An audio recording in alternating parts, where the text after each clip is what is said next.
Jean-Marc Daniel veut revenir ce matin sur le PIB américain qui chute plus durement que prévu en 2025, Jean-Marc. Oui, on a eu les résultats sur l'évolution du PIB au premier trimestre 2025. Ce qui est intéressant, c'est qu'on peut considérer que le premier trimestre 2025 est autant la conséquence de la politique et de la situation économique de l'époque avant Trump que des décisions qui ont été prises par Donald Trump lui-même. Au premier trimestre, on est quand même encore dans une situation où il y a une inertie assez forte. Alors si on regarde l'évolution de la croissance aux États-Unis, donc ce résultat, c'est une contraction de 0,5% du PIB en données annualisées. C'est pas le premier trimestre par rapport au trimestre précédent, c'est ce qui se passerait si on avait exactement la même situation pendant un an. Et on avait anticipé moins 0,3%. De même sur la croissance, elle, pour l'année 2025. Je rappelle qu'en 2024, il y a eu une croissance de 2,8%. Au début de l'année, on anticipait 2,2%. Maintenant, ensuite, la dernière prévision de l'OCDE, c'était 1,6%. Et il y a certaines prévisions qui commencent à sortir maintenant à 0,6% de croissance sur l'année.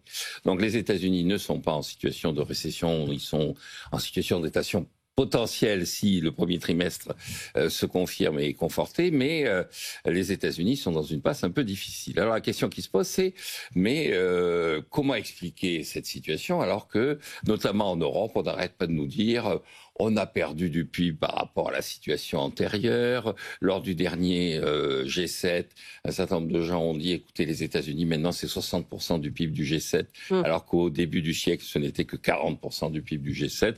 Les États-Unis, c'est l'économie modèle. En fait, quand on regarde ce que disent les Américains eux-mêmes, ils constatent que la situation économique n'est pas brillante pour deux raisons. La première raison, ils ne sont plus compétitifs, c'est-à-dire que leur déficit extérieur est colossal, et le déficit commercial vient de dépasser les 1 000 milliards de dollars. Le déficit de la balance des paiements courants, qui est le bon indicateur, est en dessous, un peu voisin de 900 milliards, mais donc ils vivent largement au-dessus de leurs moyens. Et surtout, quand on regarde le commentaire sur la baisse du PIB, fait par le ministère américain du commerce, c'est lui qui a publié ça, commerce au sens historique du terme, de l'industrie, c'est la baisse du PIB au premier trimestre reflète principalement une augmentation des importations.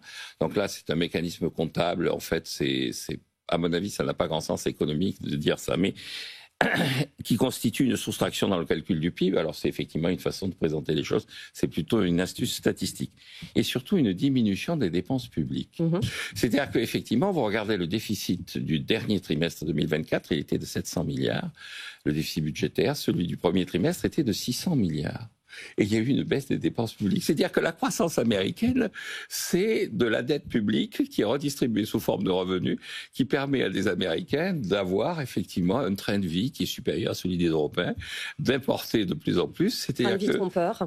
Voilà. Et donc concrètement, ce qu'on nous présente comme étant un modèle, c'est la France. C'est la France. C'est la fuite en avant dans le déficit, la dette publique et les importations. Nicolas Dose. Dans les explications de l'aggravation de la chute du PIB au premier trimestre, les deux éléments que vient de citer Jean-Marc sont quand même assez intimement liés à ce que Donald Trump a engagé. Alors je ne sais pas si ça n'est qu'un biais statistique, l'histoire des hausses des importations, mais il a été observé que pas mal d'entreprises, en anticipant des droits de douane, ont fait des stocks monumentaux. Et puis effectivement, pour la dépense publique. Et donc en fait, moi je pars du principe que Donald Trump, on peut lui reprocher plein de choses, mais c'est pas un idéologue.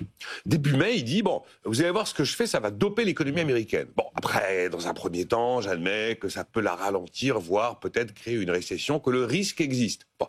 Quand le mot risque ne sera plus risque, mais quand il sera devenu certitude, moi j'ai l'assurance qu'il arrêtera ce qu'il est en train de faire pour faire exactement l'inverse. Et en fait aujourd'hui, on peut constater qu'il fait à peu près exactement l'inverse de ce qu'il faudrait faire pour les États-Unis. Qu'est-ce qui fait le succès de l'Amérique? C'est le libre-échange. Donald Trump, lui, il fait la guerre commerciale, à des niveaux qu'on n'a jamais vus d'ailleurs depuis les années 30. Il veut relocaliser des industries bas de gamme. Alors, ce qui fait le succès de l'Amérique, c'est l'industrie haut de gamme. C'est notamment les services technologiques.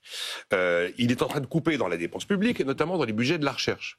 Qu'est-ce qui a fait le succès de l'Amérique? C'est justement la technologie et la recherche. Il est favorable à un dollar faible, alors qu'objectivement, il vaut mieux aujourd'hui pour les Américains avoir un dollar fort, de manière à pouvoir importer ce qu'ils ne produisent pas, et éventuellement avoir une monnaie forte qui sert de pôle d'attraction pour les investisseurs étrangers. Il veut éradiquer l'immigration, seulement l'Amérique n'a pas suffisamment de main-d'œuvre et pas suffisamment de compétences pour faire tourner seule son économie sans main-d'œuvre étrangère. Il se rend compte qu'il freine la croissance, et que ça risque un jour d'user la patience et la confiance des prêteurs. Bank of America a mis en place une enquête mensuelle de la confiance justement des investisseurs étrangers en 1994. La défiance observée, alors c'était celle d'avril, j'ai pas vu celle de mai, la défiance observée en avril n'avait jamais été aussi forte depuis la création de l'enquête en 1994. Donc je pense que ce président américain n'est pas idéologue, il est plutôt pragmatique.